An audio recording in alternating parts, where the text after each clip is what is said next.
Hello and welcome to the Ireland on the Fly podcast about the people and places of fly fishing in Ireland. We've already released our river trout and salmon reviews of the season, so now it's time for our episode focusing on Corrib, Sheelin and other lochs. And we spoke to Mike Keady and Eamonn Ross to find out more.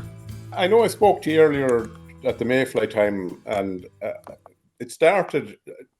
Sheelin is a strange lake. It'll be easier for me to do Sheelin than for Mike to do Corrib. Obviously, Sheelin is probably like a big bay in Corrib. When you compare the two of them,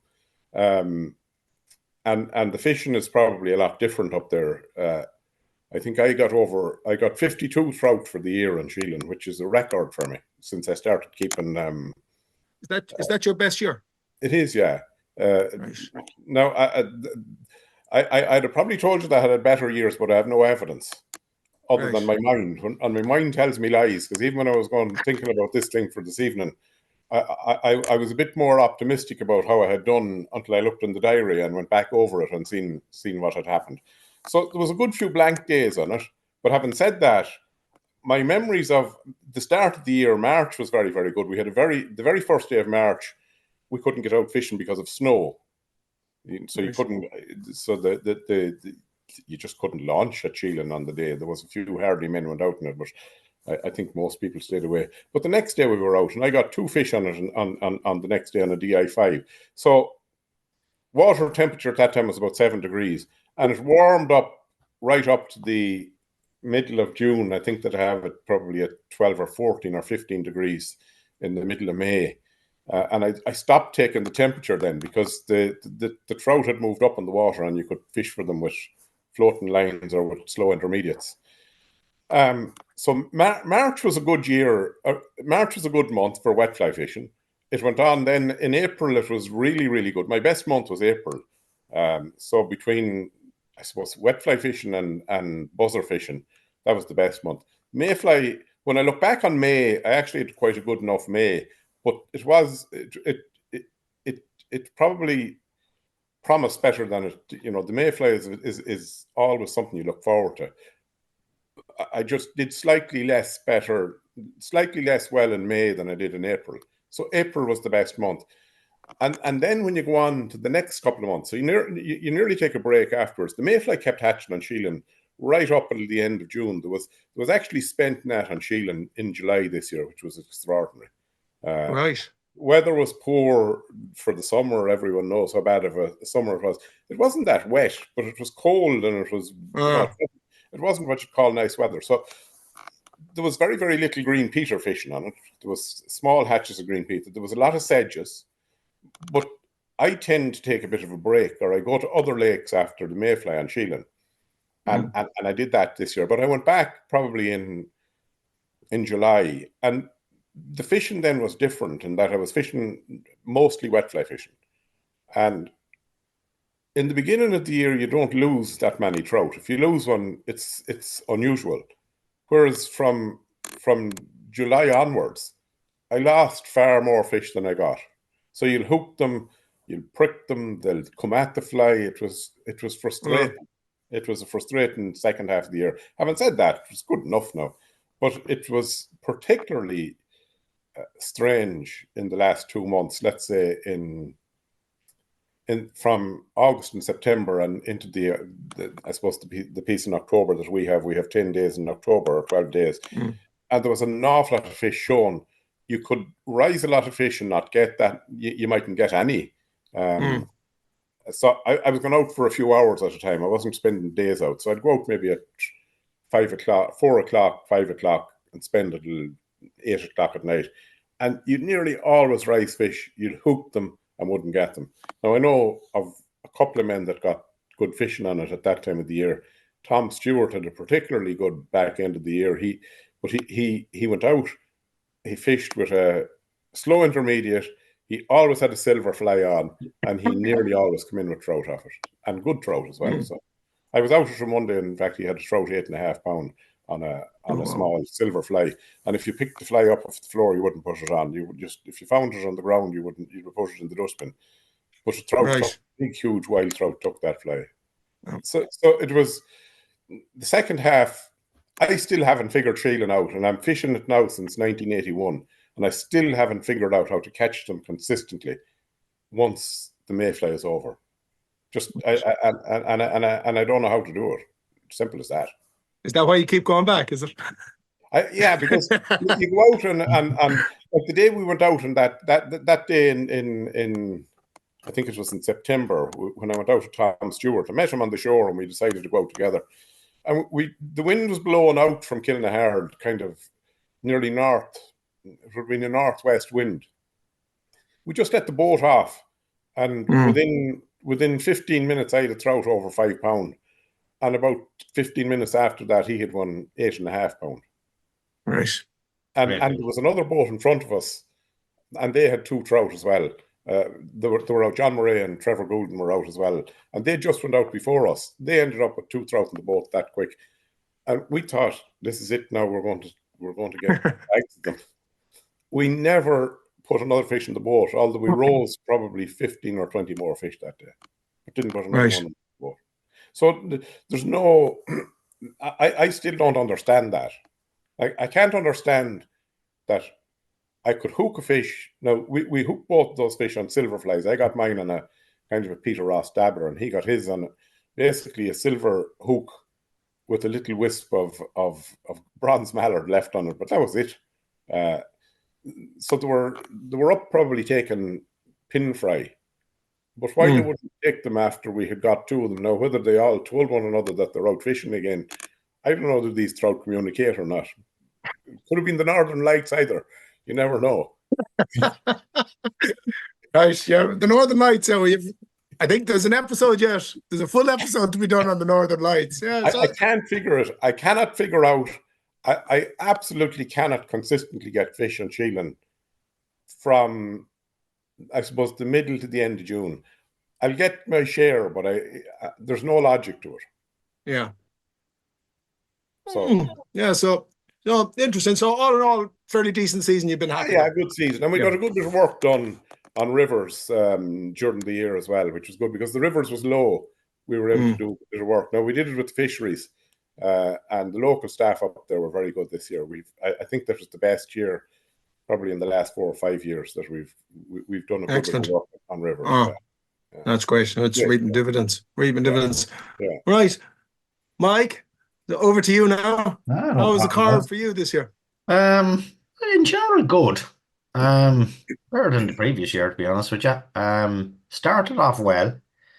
February, March it fished well to wet fly and to trolling and that, and lads were getting fish fairly consistently, It was cold. We got that kind of cold, hard, them northerlies. It was hard to get away from them all year, and duck fly wasn't great.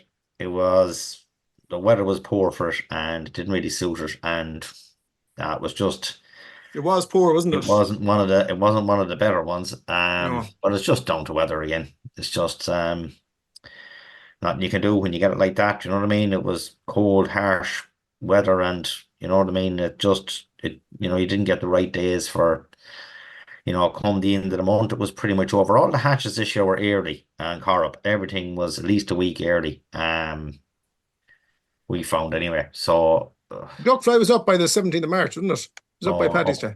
Up well, yeah, and it was pretty much gone by the end of the month. Really, do you know that at the end of the month wasn't it? Yeah. Finished bar the odd spot here and there, but most places it was, and the weather in between was poor, so it wasn't very conductive to good fishing. The olives was better. The olives, like, if to sum up the year, if you could get out when the weather was nice or the days were nice, and you would get fish and you would get good fishing.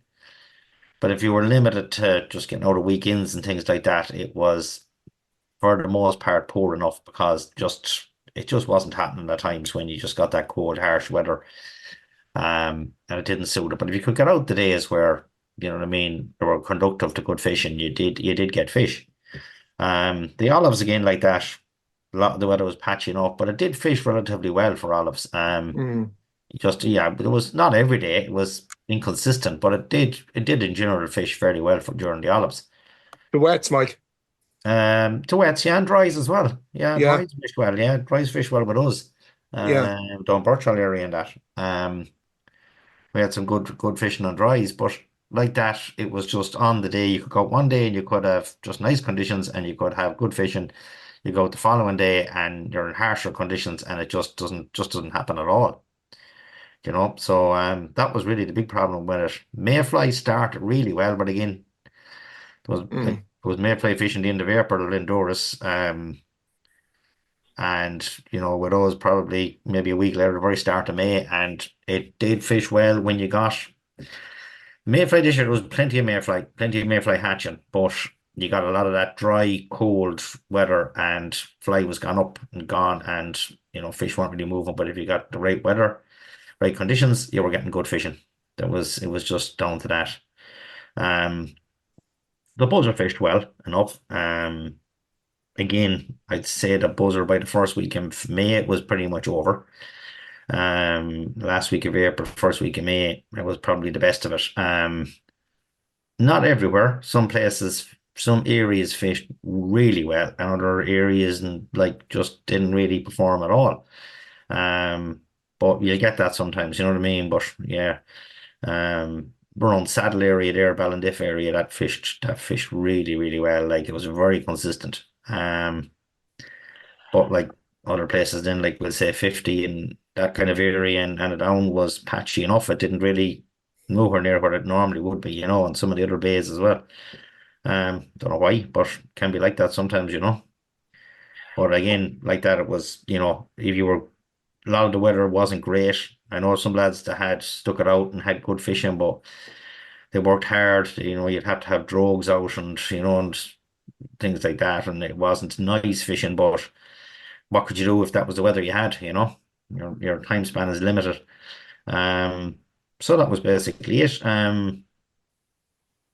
June was poor enough. July fished. I didn't get out in July a lot, but July fished well on the lake. There was plenty of mayfly again. There was no shortage of mayfly this year. There was absolutely loads of mayfly on the lake. But again, as Eamonn said there, it was a funny year. You had cold, dry winds, and you didn't have much rain. Most of the rivers there was no water in them. And that wasn't very conductive. You know what I mean? You just didn't, to get fly to stay underwater either. August time then kind of tapered off a bit, and September fished well for us. We had good fishing in September, early September up to the middle of the month. And we had very good fishing on dry sedges until probably the middle of September, from the start of September to the middle of September, and some quality fish caught. Really, really, really good fish. Kind of up to Ard, Greenfields area, down to Rabbit, that kind of side.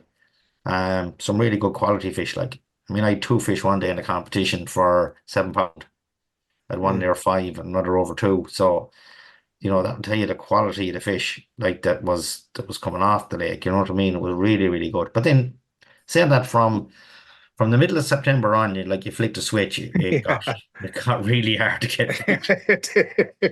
It was like there wasn't a drought in the lake. Jeez, yeah, it fell off a cliff. Yeah, it just nosedived. It really nosedived. I never seen it to fish as bad, coming to the end of the season, Yeah. I think that was the 19th of September on, because that was the day I was there. That's what happened. Yeah, that was it. Yeah, that'll be it. That's no wonder all the trout took off. Be warned, Eamonn, whenever Dara does go up to Sheelin, just that you know. Yeah, just avoid. That was a few days beforehand, Eamonn, anyway. Dara, don't bring a camera with you, whatever you do. Well, to sum it up, look, the lake fished well. In general, it fished well. As I said here, the weather was a bad old year for wind, and it was that old cold northerly winds. You know what I mean? And to give you an example now, that day in September, just to give you a classic example, I think the Interpro was on in Lough that day as well, and I was in a club competition, and people said, we seen trout rising during the day, caught fish on dries. People all over the lake, Lough side and that, seen fish rising, and the following day was a windy northwesterly, really rotten old cold day now, absolutely Baltic and we had club competition that day as well, and there was 28 anglers. I think there was 7 people with fish, and it just did not fish at all anywhere near. Like if you were out the day before and you seen the amount of fish moving, like you would be saying, "Jesus, this will be good tomorrow." Like no matter what, you know what I mean. No matter what the conditions are, but by God, I tell you one thing, it was a different story. Once you get that cold or northerly harshness again, it just didn't perform in it, you know. When the conditions are bad like that, is it that the fish are going off the feed, or are they just going down deeper, or what? You know, because they have to eat sometimes. So Yeah. I think it's myself. I think it's just that the fact that it's with that cold harshness, like it just takes any chance of them coming up for fly life or any fly life to be on the water is minimized, you know. Like take that on the Saturday before, there was daddies on the water, there was sedges on the water, there was olives on the water, there was, you know, and you wouldn't see a fly for high heaven the following day, you know what I mean? And you know, and I think just once that kind of cold, harsh wind comes across the top of the water, excuse me, I think it just kind of kills it a bit as well, you know. Yeah, definitely this year was the weather. If the weather was a real killer, like if you could just get the right conditions on the right days, you were getting fishing. You know, if you had hatches of flies. Yeah. Yeah. Another thing I find you asked there, I don't know if you find it as well, lads, but they don't. I find they don't like a change in conditions. Like you could have an east wind coming for a couple of days, right? And you're fairly okay fishing. We all say, "Oh God, I hate the east wind and everything." And the next thing, it turns to southwest. And you go out, you can't get out quick enough that day. You think it's going to be deadly, it's going lovely. And for the first morning of the first day, nothing happens. But then after a day or two, as settle back into the southwest, they come on again. But they don't like a change, do they? No, I find that in Sheelin as well, and that's even in the mayfly on Sheelin. You know, when you have a lot of fly, you don't. If you could have a consistent cold east wind or a cold northeast wind, provided it's blown in the same direction for a couple of days, you will get fishing on it. But like you said, if it changes or if there's a change in direction, it puts them off. There's not a doubt about it. it's just that transition period where it's just, like you said, that changing period that'll put them off. But then once it settles down, they're back into the kind of the routine then.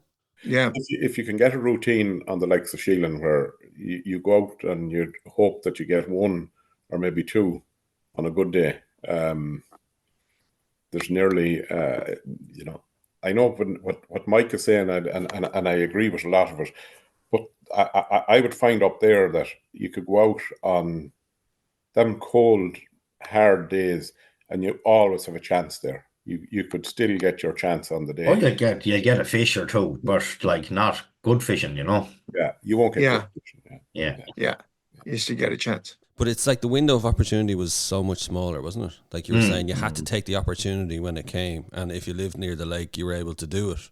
If you had the luxury going out when you wanted to go out, and when the weather was right and you got the right conditions, you'd get good fishing. That was like we were saying at Tommy's half, like, you know, the lake was fishing well, but you know, you could turn up 2 days later and the conditions are completely wrong and different, and you'll get a couple of fish, but you'll work hard for them. Do you know what I mean? Whereas, you know, that's the difference. Where if you get a nice fishing day, you could have 4 or 5 fish. Do you know what I mean? And then, you know, but you're going to work hard for 1 or 2 fish, you know, the other days, you know? Yeah. Another thing as well, and I was saying it to you today, Mike, or whenever before we came on, and I think, Eamonn, I was saying it to you earlier on as well. You can be very lucky. You can be very lucky. You can be very unlucky. Let's say you book your period for the mayfly, right? I know, lads. I mean, I got Mick McShane that was on with us earlier from Dundalk. Mick was down for me for olive fishing at the end of April, and he had fantastic mayfly fishing, right? It was mayfly fishing, and it just happened to come, and I was up. And I remember talking to you, Eamonn, as well. Yeah, I took the wrong week. You took the wrong week. No, that was it. You were a week late. I was a week late, not a doubt about it. I was a week late on Sheelin. No, it wasn't that I didn't have nice fishing, but I had a hard fishing.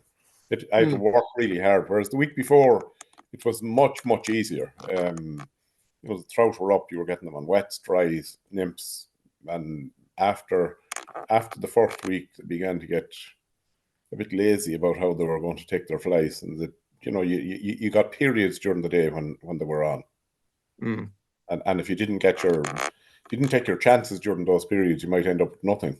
I ended up with a good few days with nothing, and I was looking at my diary. I didn't think I was as bad. At the same time, some of the days then I'd have got 4 or 5. Yeah.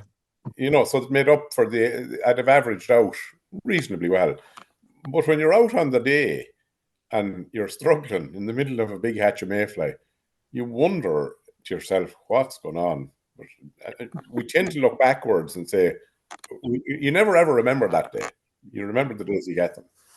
I think I mentioned this before, though, Tom, as well. I think when we were chatting, is saying, back in the day when, fellas could go book 2 or 3 weeks fishing, say in the mayfly, you were going to get bad days within that period. Oh, of course you would, yeah. But whereas now, where we're restricted maybe a day or two here and there, the chances of it aligning, it could either fall. Yeah. It'll fall like for Mick, or it'll fall like for Eamonn, and it's. There's very few of us now that actually, when you think of it, most of our fishing, most Irish lads fishing is 2 or 3 days. Yeah. Slots. That's normally weekends, Yeah, weekends, or they might, maybe Mike, they might take a day, 2 off in the middle of the week, coincide with the weekend, 2 or 3 days. But the days of the era of doing the 4 weeks, starting in Derg and doing Corrib and end up in Sheelin, it's gone. So that's it. You have a smaller window, and like exactly there, both Eamonn said it and Mike has said it. Mike has said it with the wind. Eamonn has said it there. It's probably a week too late. So and you can talk to 2 people and they can say, it was the best mayfly I ever had, and turn to the next guy and he goes, I had a ferociously bad mayfly. One of the things that struck me this year with Sheelin, now, and I didn't fish too many places other than Sheelin. I was in Melvin and Mask, but the amount of fish that I pricked and rose and turned and tumbled in the last 2.5 months of the season was extraordinary. It was outside of what I'd have experienced before, and couldn't catch them. I was telling you about this, Tom. It was hugely frustrating now. I experienced it. I was up in Sheelin and we're doing a bit of filming, and I experienced it, and it's amazing. And Mike was saying it there. We came at the end of September here. Like, I had a couple of days that didn't rise a fish. That's as much as it fell off a cliff here. We're saying that, and then I had one day in Sheelin, and in one day we rose 16 trout. Yeah, that caught one of them, and he was a small fish, which was unusual for Sheelin. And I think I remember asking you, Tom, why, and you were like, haven't a clue. That's it. Honestly. Sometimes you just gotta hold your hands up and go, I don't know. Yeah, and is it fry, or are they just gorged on fry and they're not too pushed to folly something, but they're not too interested in taking it? I don't know. Yeah, but it's a strange thing to see big fish coming to fly and splashing or turning at the last minute, and it's just, I hadn't seen as much of it. I didn't see it as much in other years as I've seen it this year. I've seen it on Corrib before in September time, where this time last year, Mike. Do you remember? Yeah, we did a day out. Do you remember that day? Fished up here. Yeah. We rose a scatter. I think we rose a scatter and only got one of them. Fish. I think fish are just. I think they're fairly beefed up at that stage, and they're probably maybe switching into more kind of breeding mode rather than. And I think they're just turning on stuff and chasing it rather than any interest really in taking it, And then you'll get one, and it's buried in him. Yeah. The hook is buried in him, and you go, what? Like, worth that one out. And once again, Dara, I hold my hand up and go, haven't a clue. Well, I tell you, if you 3 lads haven't a clue, there's no hope for the rest of us. So if I hear somebody bullshitting me with some answer, I know. Yep, stay tuned, Darren, on the fly. We'll give you the answers. Haven't a clue, lads. Work it out for yourselves. Yeah, I don't know. I have seen it myself, and but I normally see that it's normally kind of late September when it happens. That normally that you'll see fish to chase flies, but they're not taking anything. Do you know what I mean? And the only thing I can put it down to is they're just kind of in that mode of kind of they're fairly well fed at that stage. They're fairly well beefed up, and Any They're trout you not. got this year in September in Corrib was absolutely in amazing condition. The best I've ever seen them, I have to say, ever seen fish in fantastic condition. Mm. They are just, so like there's no loss They, in them. There's they weren't hungry. no way like these Yeah. fish they were as good as I've ever seen now coming off the lake. Mm.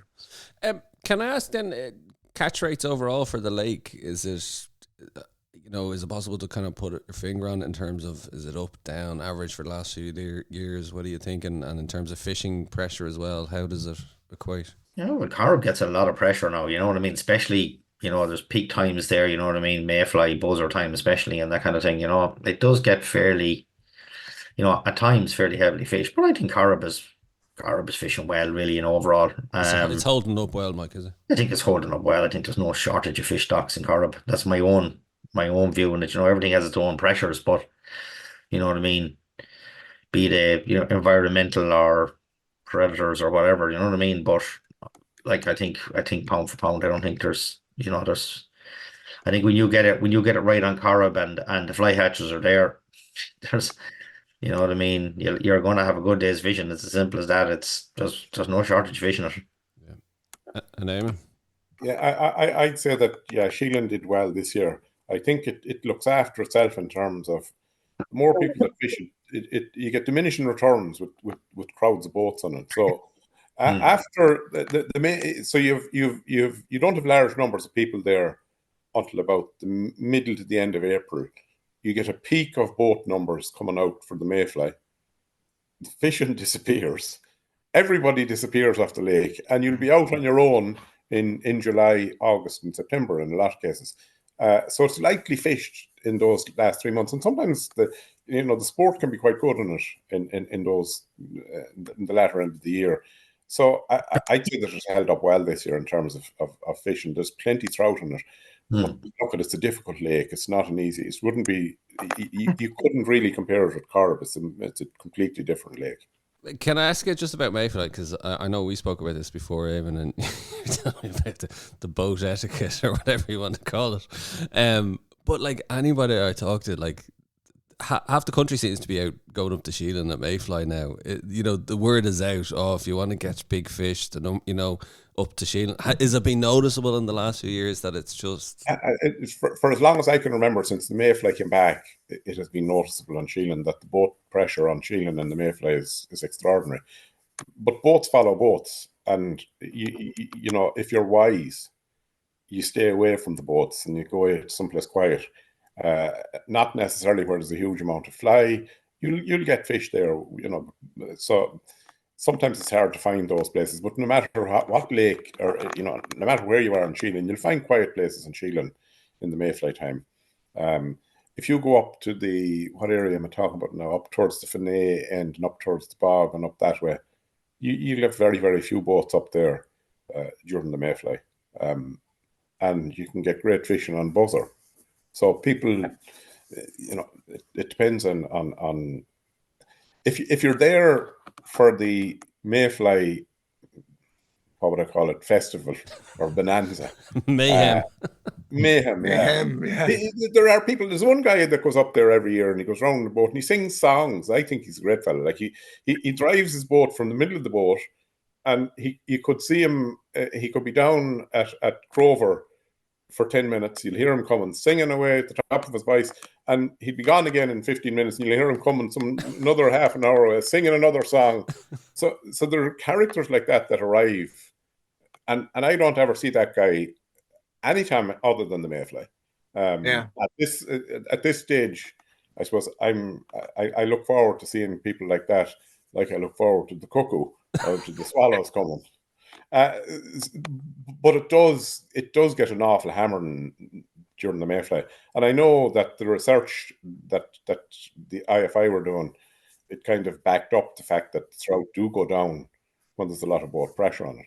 Having said that, look, you'll always get a quiet spot on it, and I always look for clean water and for quiet places if I can get them. Do you not, as a local, do you kind of think, oh God, obviously, one side of it you're thinking mayfly, great, great, good fishing to be had, and the other side you're going, oh no, here's the crowds, here's the madness, just.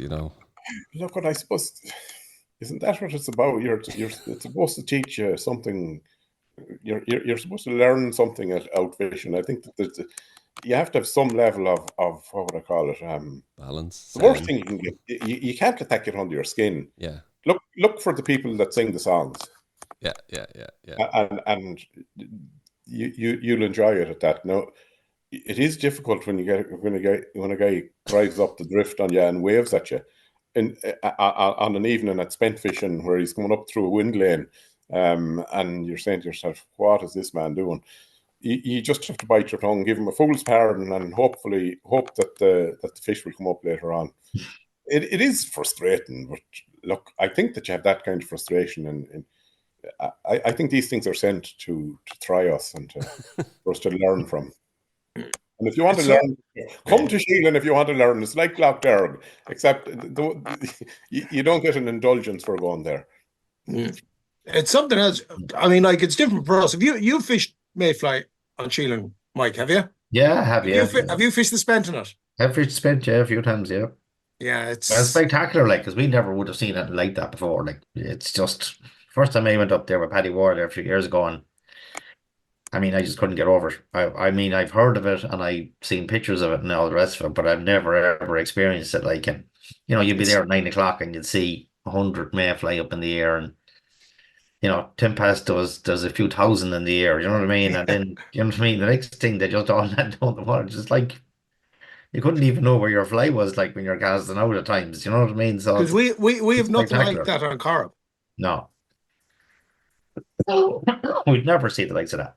No, even the hatches of flying it. Like, we were up last year there I went up for a day last year, and it was a calm day, and we're fishing the nymphs and that. Like, and I was in a Tom in I'd say a 2 meter square area at one stage in the afternoon. I actually just watched the water for 5 minutes, I'd say, and there was definitely 200 mayfly hatched in that couple of meter square area of water.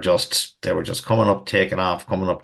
Like, it was an unbelievable amount to fly, Well, I have to go up. I haven't seen it, Eamonn. I want to go up with the microphone and just try and capture some of the craziness, the good, side, the good craziness to it, because it's just... Like I said, everybody I talk to seems to be heading up there. Give me a call and I'll bring you out. I have to meet the singer. Or at least... Yeah, I mean, we'll get someone to sing a song for you. When you see the lad singing, bring him up for the day. Yeah. Well, of course, no. Can we just say here in Corrib, we have Jackie Coyne as well, who has entertained us many's the time on the islands here. Fair play to him. So, yeah, Jackie will even sing when there's no mayfly. He will. Come here, there was something there, because when I was chatting to you beforehand, Mike, and and this is the thing I always find interesting about Corrib. You were saying the first couple of weeks in September was good with you, and you mentioned like Uachtarard, back of Inchiquin, and that. And I was looking at my own diary, and it actually fell off for me. Yeah, that's right. End of August, September. Yeah. And like, I was having really good fishing. Now I was up more Doors, maybe off Inchigill, but it went off for me. So, I mean, that's a classic case of, the same lake, but really areas, one fish way outfish the other. Eamonn, does that happen? Let's say, now, leave aside, let's say, Bog Bay now, where you thought, because I don't think that, when you said about the mayfly, because it doesn't get a huge hatch of mayfly down that end, Sailor's Garden. But let's say any other time, are there times when local areas will far outfish another area over a day or a couple of days? There are, yeah. There are times, like last year now, I would have had great fishing in Lough, which is on the far side of it's below Derry Sheridan on the far side of Church Island. So there's a bay in there that fished really, really well. Now, it fished well for me for wet flies, for mayfly, and for buzzer. But look, there are pockets of areas that you need to be aware of. So I'd be always chatting to lads to see, well, look, are you seeing many fish, or are you rising many fish? And there are times when it'll be good in different areas of the lake. There's no doubt about that. And it will fish in one area and it mightn't fish in another. And that's in a small lake. It's only 4,500 acres. But it can fish in one area and not fish in another. And it can fish in an area that might be only a couple of 100 yards away from from somewhere else, and it won't be fishing.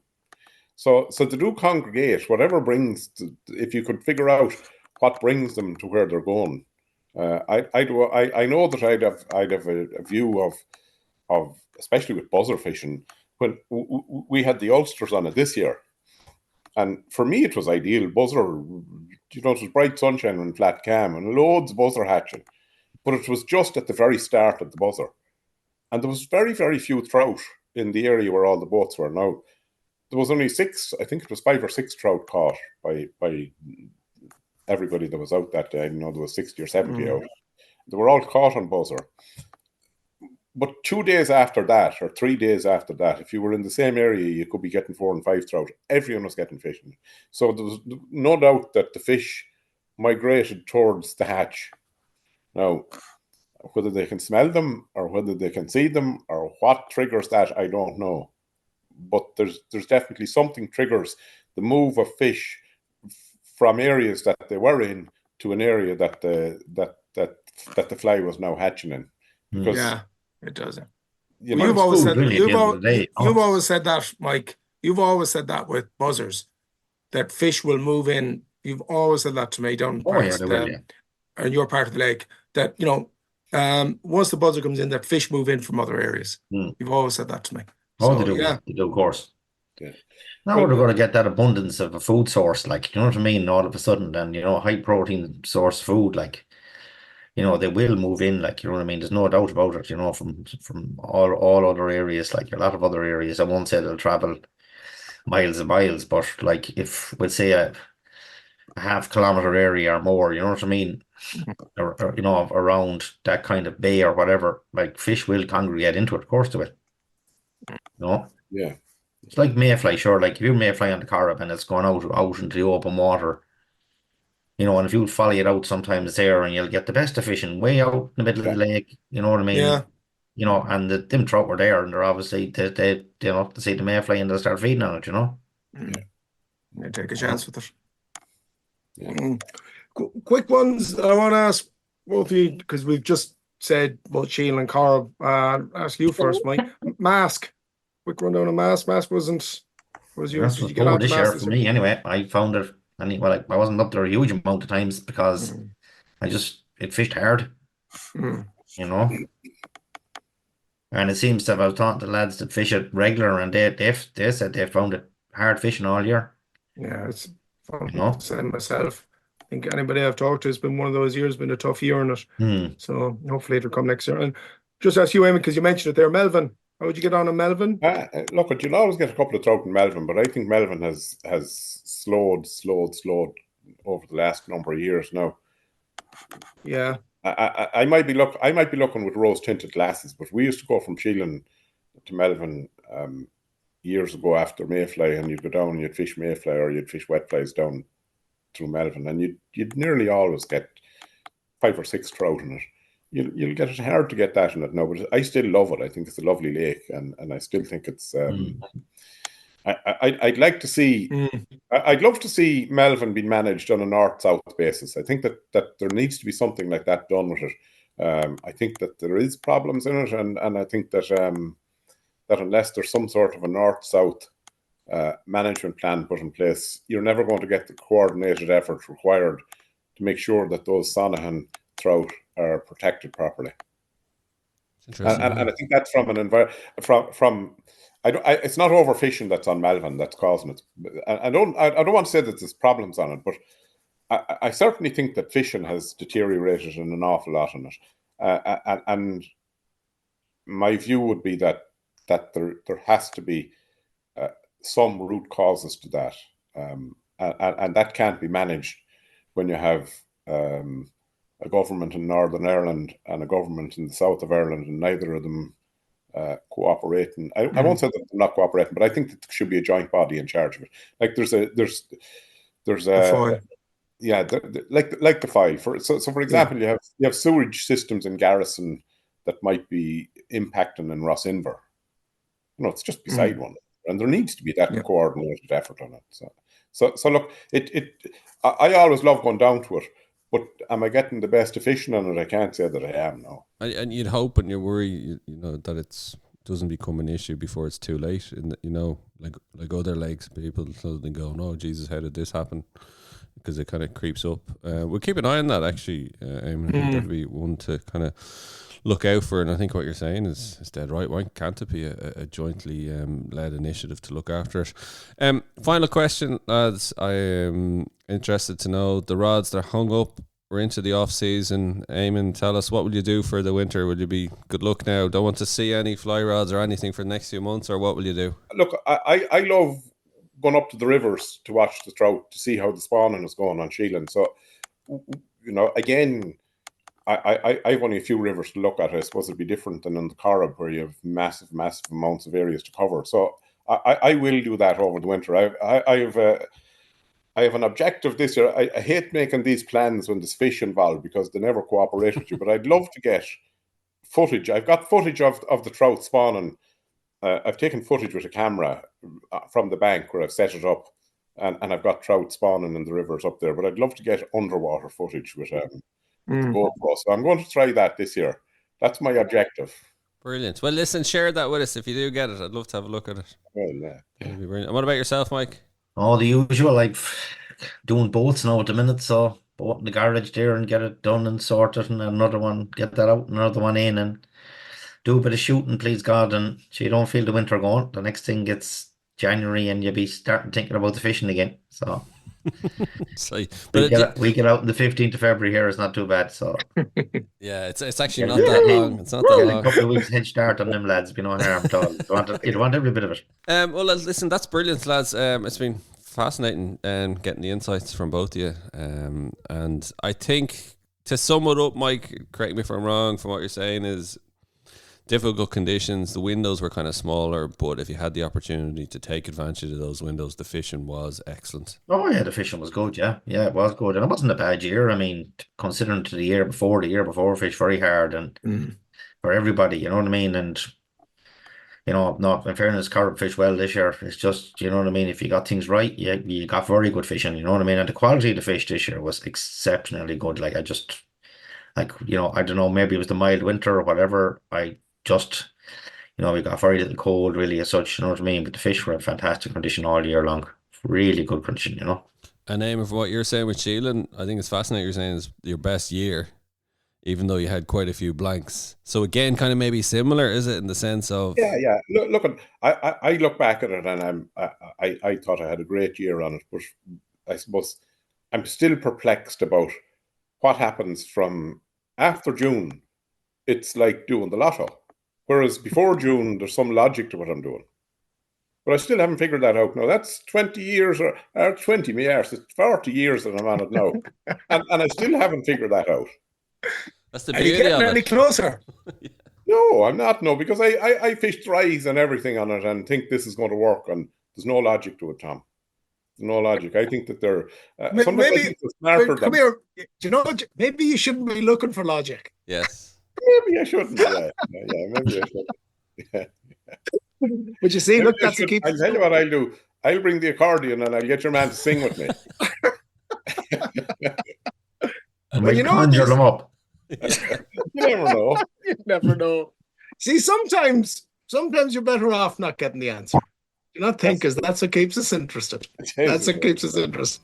And on that note, lads, all I have to say, it's been absolutely great chatting to you. Great to have the Perry on, and great to hear a rundown of the season. So, listen, thanks a lot for joining us. Mike, Eamon, thanks a million. Thanks, lads. Our thanks to Mike and Eamon for joining us on the show. And don't forget to rate, review, and follow the Ireland on the Fly podcast on Apple, Spotify, or wherever you get your podcasts from. Plus, you can keep up to date on IrelandOnTheFly.com as well as on Instagram, and myself and Tom will be back with another episode about the people and places of fly fishing in Ireland.